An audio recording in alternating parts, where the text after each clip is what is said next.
Good evening, it's o2manyfish. It is Monday, January 11th, and I'm going to do a quick little update for the 560 gallon tank. In the last couple days, we made a couple of just very minor changes. I moved the lights around a little bit, so we've kind of got them a little bit more centered. We've got more lights spread down to the far end of the tank. We've also moved the webcam. So if you've been following us on my webcam, which is on 24 hours a day, 7 days a week, you get to see my wife and I walking by, not always fully clothed, not always looking our best. But the webcam, the address is o2manyfish.com. We've now moved the webcam so it's closer to the center of the tank.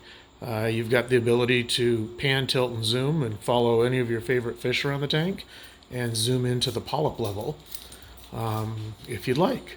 So that we were working on. We've also finished redoing our walls where the old tank was and getting the doors finished up there as well. We've put motorized blinds in behind the tank to keep the sun out and make it look better on the camera. The fish are doing great since the last video.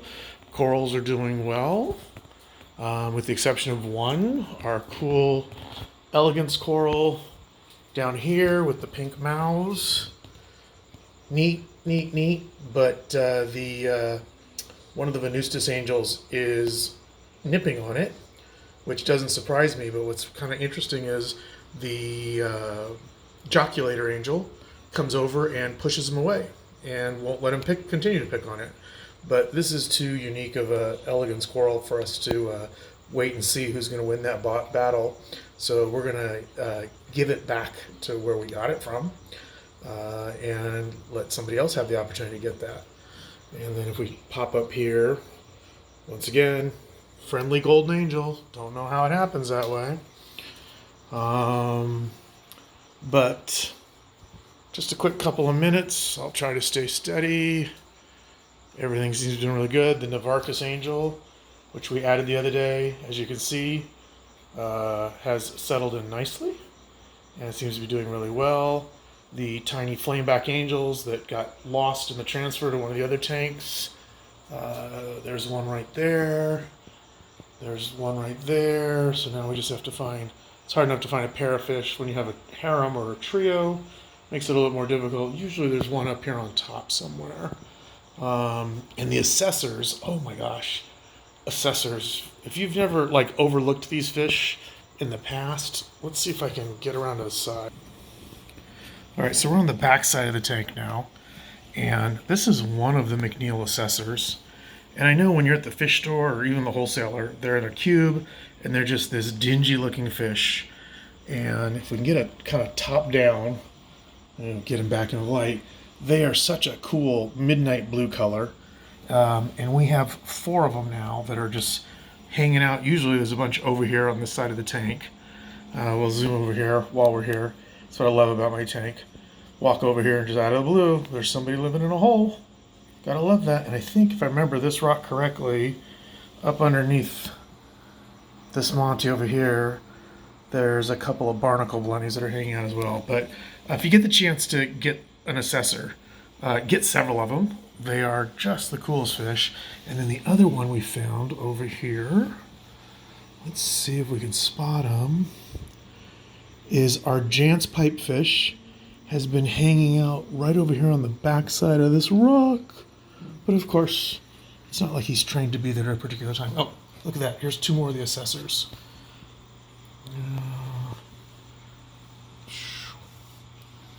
Oh, with one of my yellow assessors.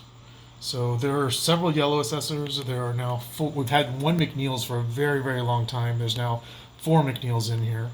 And they went in and they just immediately, kind of interesting, the McNeil Assessor was a fish that I thought I'd actually lost before the tank breakdown because I hadn't even seen him in a long time. The fish has got to be here about 8 years now, maybe, the one.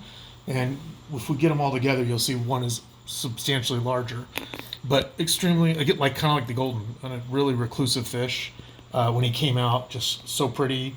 I'd gotten him as a super tiny fish, like I said, 8 years ago from Unique Corals, as a matter of fact.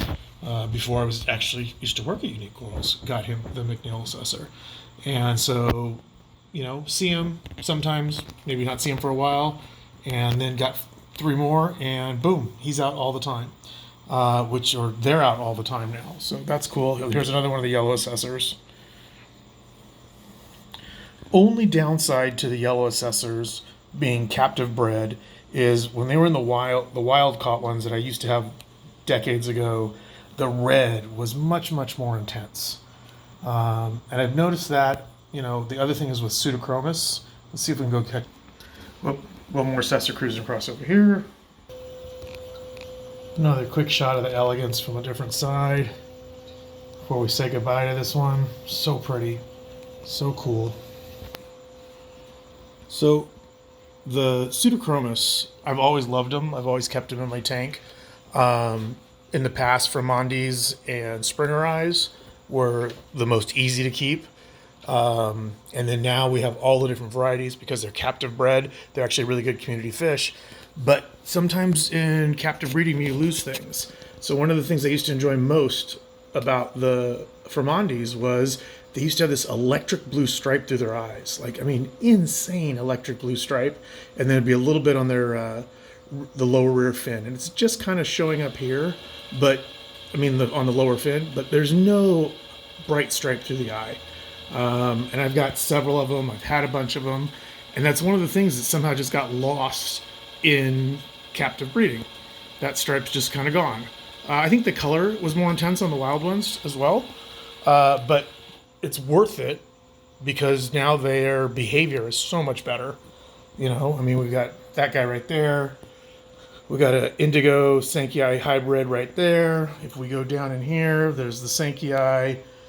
There's the Sankei's down on the bottom. So all of them are getting along really well. And that's 5 minutes tonight. Nope, 7. I lied. Oh, we'll do a quick end of the tank shot. So there you go. We'll start at the bottom. Wife's Achilles up there. Come all the way up. And give you that cool angle. That's 1 feet, 2 feet, 3 feet. You know how to count to 10, don't you? Everybody does. All right. And we'll look down the back side. Not quite as pretty yet, but we're working on it. There's one of the big Springer Eyes. Let's see if we can get him real quick. Where'd he go? Oh, there he is. Big boy hiding in the back there. All right, we're going to wrap it up there for tonight. Thank you.